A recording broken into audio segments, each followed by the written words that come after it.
Paving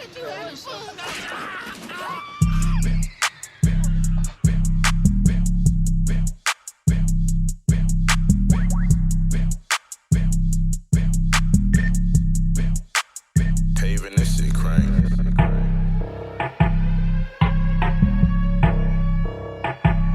What's up, everybody? How you doing today? I just don't know what to say. I just keep finding these stories, you guys. Oklahoma dad kills 2 daughters in murder-suicide after threats to their mom, who heard gunshots on the phone.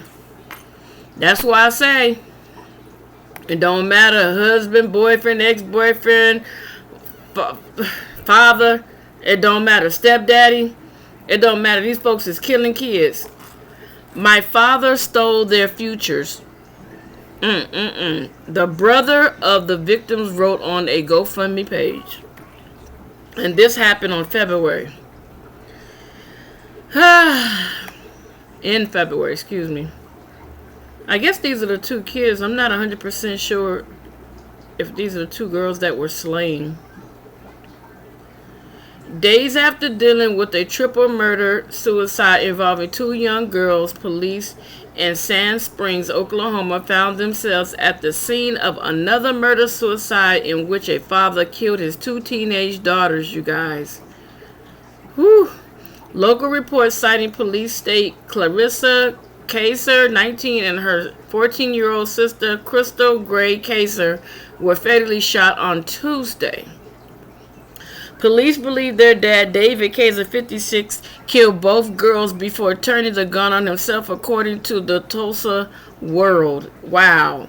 Investigators have determined a motive for the violence, but will not be sharing it with the public, report KTUL. And that's respectable, and I understand that. I understand you gotta keep some things private, and they don't want all their business out there. I'm just here to share the story because my condolences and my heart goes out to this woman and this little boy. They lost people that's very precious to them, and then this man turns the gun on himself. Clarissa was a recent graduate of Charles Page High School in Sand Springs, while Crystal was a 9th grader at nearby Clyde Boyd Middle School, according to KOTV. The girl's mother told police that David Kaser called her while she was at work, threatening to kill their children. Police said that she reported hearing a gunshot during that terrifying call. Wow. This is horrible, you guys. You can't even trust your ex-husband or whatever it is. The Sand Springs School District addressed Tuesday's tragedy in a social media post the following morning.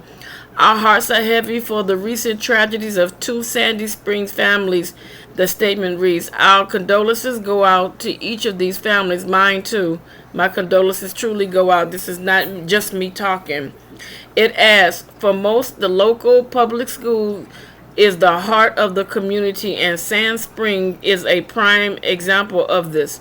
Sandyites are a source of strength and resolve, and words cannot express how thankful we are for this community. Sorry, you guys.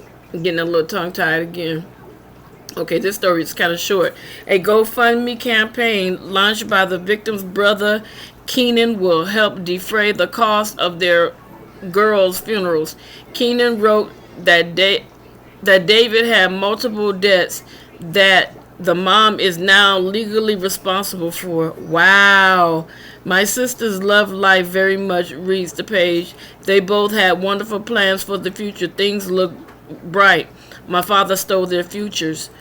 This is really sad, you guys, because you never know what a person is thinking. Just like it was a story where the woman no longer wanted to be with her husband, and he turned around and killed himself and the kids and the wife. You know, we got to learn how to receive rejection. And if somebody says they don't want to be with you, yes, it's going to hurt. It's really going to hurt. It's going to be scary. It's going to be all those things. But guess what? As time goes on, things will get better. That's what people don't seem to understand. There are more people out there in the world. It's not just that person. You can't be so possessive of one person. A relationship is not guaranteed. It's two people agreeing to be together, but for however long, things happen. You know what I'm saying? There may be some infidelity. They may just fall apart and just fall out of love. You know what I'm saying? And you got to respect that other person no longer loves you. And for the person that is trying to express that they still love you and you're no longer in love with them, don't be nasty, don't be cruel, don't be vindictive or facetious, because a lot of times when you do that, that charges that person to become angry and they want to hurt you. And that's where I believe some of the time, hear me, some of the time, that is when you get those men that will kill those women, because they have been nasty and vindictive and threw up their new lover in their face. Those things you don't do. You think it's cute to prove a point that you can move on without that person.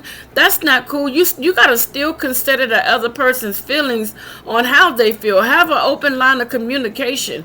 Let them know, you know what, I really love you still, but it's not going to work because we're not getting along. We have tried multiple times. We've gone to counseling and it's just not going to work.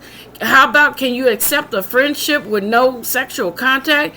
Can you do that? You know what I'm saying? Talk to the person. Even though we're not together, you may have kids together. Even though we're not together, guess what? The kids are a symbol of the love we once shared, the beautiful union that we once had together. Cherish that. But I know it's hard for some people to let go. And that's where murder takes place. So I really feel sorry. I really feel hurt and pain for this family.